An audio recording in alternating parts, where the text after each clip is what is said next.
Hello, I'm Bianca and I am 30 years old. It's been a while since this happened, but I do want to talk about this particular incident while the details are still fresh. So allow me to start from the very beginning. The first person I want to introduce you to is my husband, Matt. Matt and I had met all the way back in high school. I was a shy kid and I suffered with way too much anxiety to make friends. But somehow, for only God knows what reason, Matt took a liking to me. We had happened to be paired as lab partners in chemistry, and we got to talking that way. It took a long time for me to be a lot more open with Matt, but when I did, Matt asked me out on a date. Now keep in mind that Matt was one of the most attractive guys at our school. He was athletic and smart. I was an anxious mess, but I was not stupid or blind. Of course I said yes to him. Our one date turned into many, many more. The longer I spent time with him, the more comfortable and open I got. And I loved that I could finally express myself around someone else. Matt was also super caring and understanding of me in general. He never forced me to do anything that would make me feel even the slightest bit uncomfortable. I had, quite literally, hit the jackpot with him. Then I want to introduce you to my mother-in-law, Olivia. Olivia had lived a tough life. Her husband, Matt's dad, had died when the boys were very young, so she had to raise them all by herself. I will never not say that I was always in awe of how she managed to raise two kids, all on her own. What I will say is that it was an issue that she was so unbearably overprotective of them. Well, if not both of them, she was definitely very overprotective of Matt. I know this because the first time he brought me over to his house to introduce me to his mother and brother, she scowled at me. I'm not even serious, her face twisted into this ugly expression the second she laid her eyes on me. That was enough to make me shrink back into myself. After that, she just always seemed to have a vendetta against me. She never let up the opportunity to talk trash about me. I didn't pay it much mind initially, but when I heard them, every time I was over or just happened to run into her, it started to get to me. So I spoke to Matt about it because Olivia always only spoke that way to me whenever Matt wasn't around.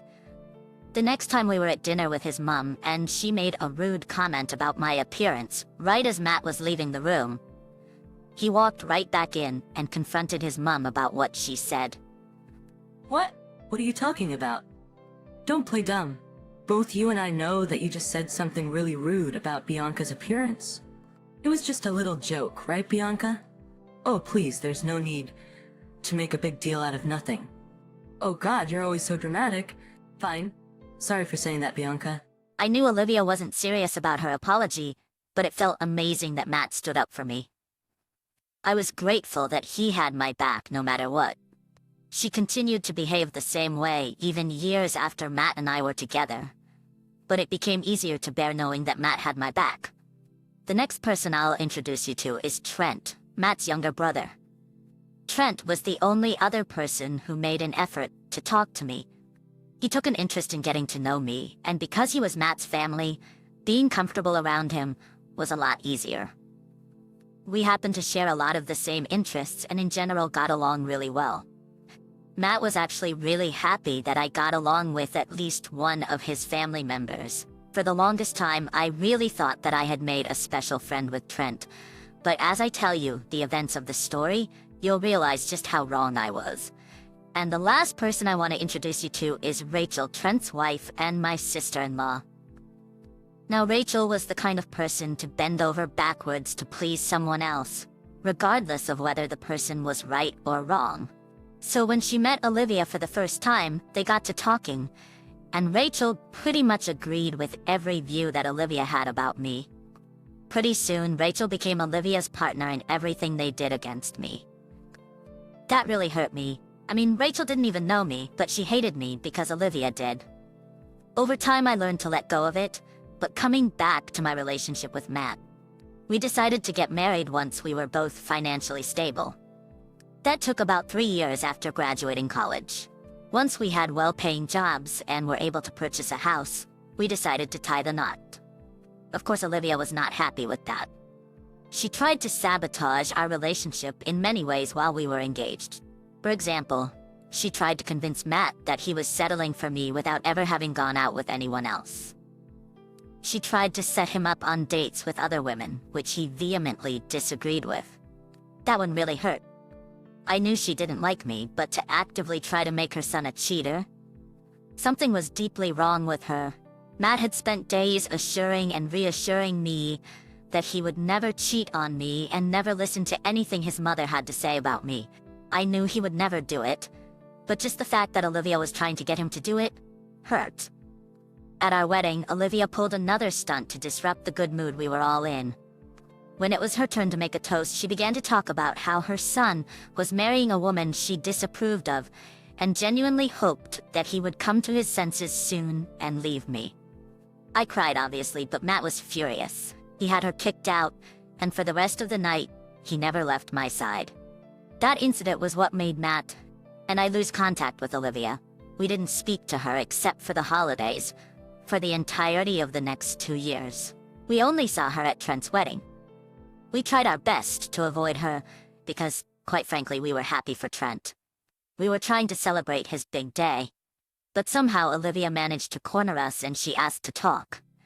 Matt didn't want to give her a chance, but I asked him to let her speak. After all, we could hear her out, but we didn't have to accept what she said. Look, I just wanted to say that I'm really sorry for everything I said that day at your wedding. If you were really sorry, you would have come over to our place and apologized. You had 2 years to do it, but you never did. I was embarrassed. There was no way for me to behave on my son's big day, and I should have realized that if my son was happy, I should have been happy too. I guess I just didn't have the courage to face you. It was just very hard for me, okay? I'm still doing it. I'm owning up to my mistake. I'm sorry. I liked that Matt allowed me to have a say in it. Unfortunately, I was very big on keeping family close, so of course I told her I forgave her. I didn't want Matt to be estranged from his only parents. Olivia seemed very grateful, and for a while after that, she treated... What makes you think that I've been having an affair? I always knew there was something wrong with you, and I was not alone. I felt the same way too. I mean, at every family gathering, you suddenly had work. Once or twice, it's fine, but every single time, that's suspicious. It's not suspicious. I'm literally an on-call nurse. You guys just happen to be there whenever I get called, and I get called in other times too. Wow, you're bold. You're lying right to our faces when we have proof.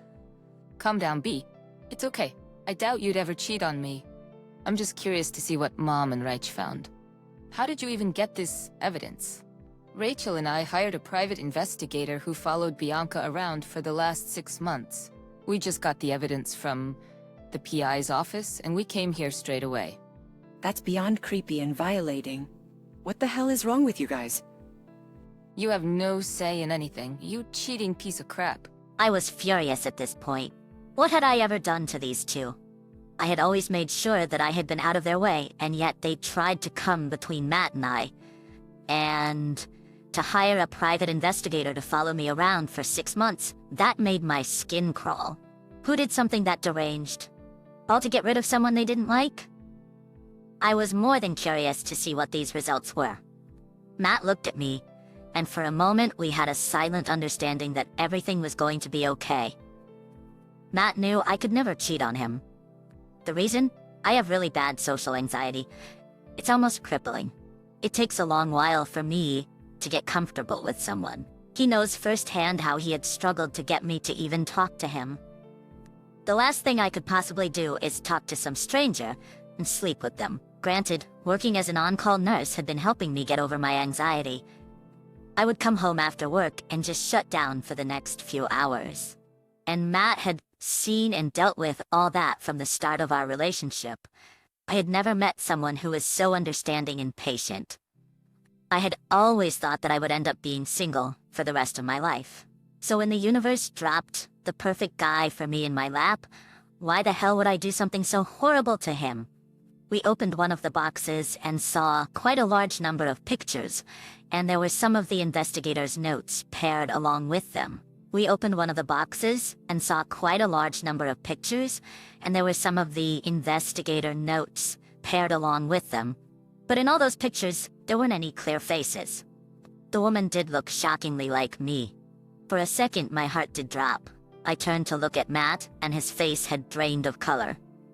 I began panicking, so I searched the pictures for any signs that might prove that it wasn't me. I could hear Olivia and Rachel snickering behind me. I was so close to giving up and crying until I came across this one picture where this girl had a tattoo on her right arm. I had no tattoos. I showed the picture to Matt and his fear turned to confusion. It was like we were speaking in a silent language. I immediately knew that we had to figure out whose pictures we were looking at.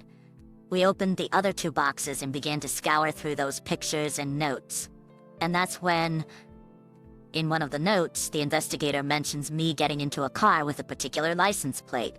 That license plate looked very, very familiar. I couldn't quite put my finger on it, so I showed it to Matt. He took one look at it and burst out laughing. All of us stared at him in confusion. Matt then leaned down to my ear and whispered whose car it was. I was so shocked that You chose this ugly witch over me? Why? Since when? I've been in love with her since Matt introduced her to us. She was just so beautiful. She was calm and quiet. I don't know, I liked that. Plus, when she did get comfortable enough with me, I found out that we shared a lot of the same interests. Oh God, I'm gonna be sick. So you found someone who looked just like Bianca?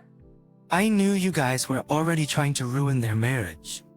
I sort of hoped I could speed it up, and if they did get divorced, I could swoop in and have her. Matt was not feeling any better. He was fuming. He couldn't believe that his own brother was capable of being such a creep.